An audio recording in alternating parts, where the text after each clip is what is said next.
Hai, halo kawan-kawan pecinta catur dan selamat datang kembali di Naruchas Channel.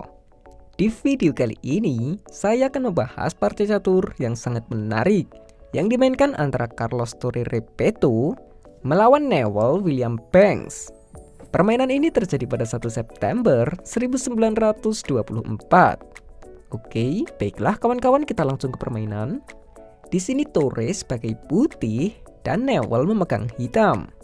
Permainan dimulai dengan D4 dan kuda F6, lalu kuda F3 dan pion D6. Dilanjut kuda ke C3, dijawab gajah ke F5. Gajah naik ke G5 mengancam kuda, kuda pergi ke E4 mengajak pertukaran kuda serta mengancam balik gajah. Torre menerima tawaran dan memakan kuda dengan kuda. Setelah dimakan kembali dengan gajah, berganti menekan kuda. Kuda mundur ke D2, berganti juga mengancam gajah. Gajah mundur ke G6, dan Torre melanjutkan permainan dengan pion E4, menguasai kontrol pusat. Lanjut pion F6 mengancam gajah. Gajah mundur lagi ke E3. Baik, di sini pengontrolan pusat juga oleh hitam dengan pion E6. Lanjut lagi gajah ke D3, masih sibuk mengembangkan perwiranya dan tentu persiapan rokade pendek. Jawaban yang sama dengan gajah ke E7, persiapan rokade pendek. Torre memilih memainkan menteri ke G4 terlebih dahulu, sekaligus menyerang pion E6. Pion dilindungi dengan menteri D7. Baru kali ini Torre rokade pendek. Newell mengajak pertukaran menteri dengan memajukan pion ke E5, sekaligus mengajak juga pertukaran pion. Jika menteri kali menteri, itu akan membantu hitam mengembangkan kudanya secara cuma-cuma. Jadi di sini menteri mundur ke G3, lalu pertukaran pion terjadi. Newell memakan pion kali D4 dan tentu saja dimakan kembali oleh gajah. Lanjut kuda naik ke C6 mengancam gajah.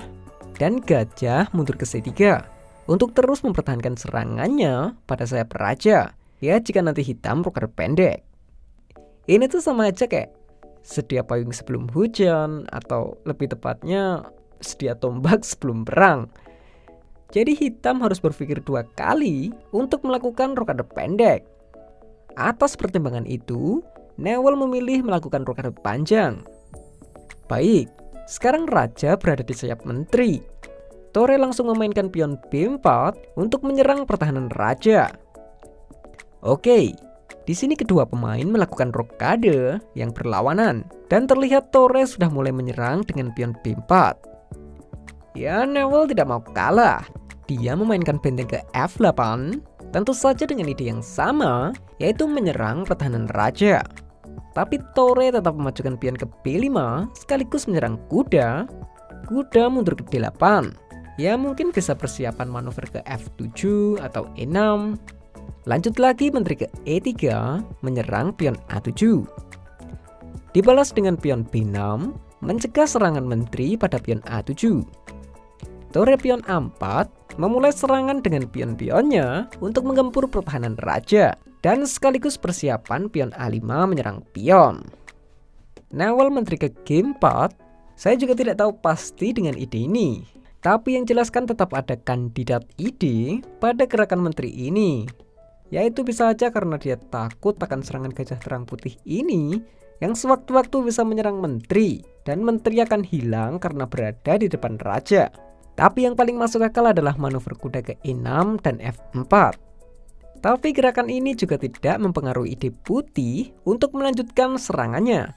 Dia tetap memajukan pion ke A5 menyerang pion. Ya, benar saja, kuda naik ke E6.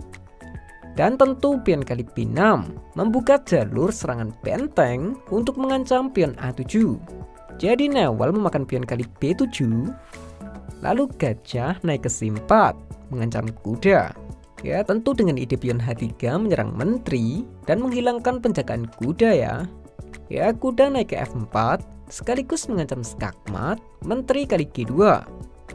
Gerakan seperti pion G3 dan menteri G3 bisa jadi opsi untuk pilihan putih. Tapi di sini dia memakan kuda dengan menteri dan mengorbankan menterinya. Baik, setelah Newell menerima pengorbanan dan memakan menteri dengan menteri, oke, mari kita perhatikan posisi putih sekarang, terutama pada perwira yang saya beri tanda ini. Coba, ada berapa kemungkinan skak di sini? Oke, ada 2, benteng A8 dan gajah E6. Tapi jika benteng A8, setelah raja D7, tidak ada skak lagi kan? Jadi dengan dimakannya menteri dengan menteri tadi, diagonal H3 C8 menjadi bebas. Tore gajah E6 skak, tidak mungkin raja D8 ya, karena benteng A8 skak mat. Di sini mungkin raja ke B8 adalah gerakan terbaik, tapi Newell melarikan rajanya ke B7. Ya lanjut lagi gajah D5 skak. Oke, jika raja B8, benteng A8 masih skak mat ya. Atau jika raja C8, gajah C6, skakmat benteng A8 sudah tidak terhentikan lagi. Jadi pion C6 menutup skak, tetap saja gajah kali pion skak.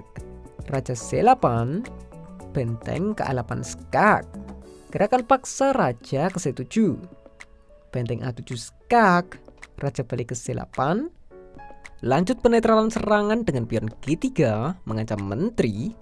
Dan setelah menteri ke G4, nah, pada partai aslinya, di sini Tore memainkan benteng F ke A1, tapi di sini saya akan tunjukkan salah satu variasi, yaitu kuda ke C4. Pada posisi ini, skakmat tidak terhentikan lagi. Ancamannya adalah pion B6 dan D6. Misal pion H6, maka kuda kali B6 skak, raja D8, benteng A8 skak, raja D7, dan kuda D5 skakmat. Oke, kembali sebentar.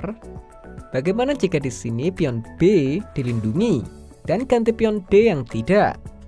Misal gajah ke D8, maka kuda kali D6 skak, paksa raja B8, benteng B7 skak, raja A8, dan benteng F1 skakmat. Oke, masih di posisi ini. Jika raja D8, gajah D4 ya. Gerakan terbaik pion D5, kuda kali B6 skak, raja D8, kuda kali D5, ancaman skak gajah A5 tidak bisa diantisipasi lagi. Ya, gajah D6, gajah A5 skak, raja C8, benteng A8 skak, gajah menutup skak, dan kuda E7 skakmat. Oke, kembali ke permainan. Tapi di sini Tore memilih benteng ke A1. Mungkin sekarang pion D5 adalah jalan terbaik untuk hitam untuk memberikan jalan kabur bagi raja. Tapi sayangnya Newell juga blunder. Dia langsung memainkan raja ke D8, melarikan rajanya terlebih dahulu. Ya, dengan simpel Tore memainkan gajah ke D4, mengancam pion B6 skak, dan di sini juga Newell William Banks menyerah. Ya, sudah jelas menyerah karena ini adalah skakmat dalam 3 langkah. Idenya sudah jelas, gajah kali B6 skak, raja C8, dan benteng A8 skakmat. Ya, misal mau diperpanjang, menteri D1 skak, benteng kali menteri, gajah kali E4, gajah kali B6 skak, raja C8, dan benteng A8 skakmat. Sesuai prediksi putih, pengorbanan menteri tadi akan memberikan dampak yang begitu besar pada gaya serangannya. Ya, minimal bisa dapat menteri kembali dan posisi menjadi draw. Sayangnya Newell melakukan blunder 2 kali dan itu menjadikan pengorbanan menteri Tore menjadi kemenangan yang sempurna. Dan oke lah kawan-kawan, sekian dulu video kali ini. Jika kalian suka video-video catur seperti ini, silahkan klik like dan juga subscribe channel Narucas ini agar saya bisa lebih bersemangat lagi dalam membuat video-video catur selanjutnya. Dan adanya salah kata saya mohon maaf. Salam just lovers, terima kasih.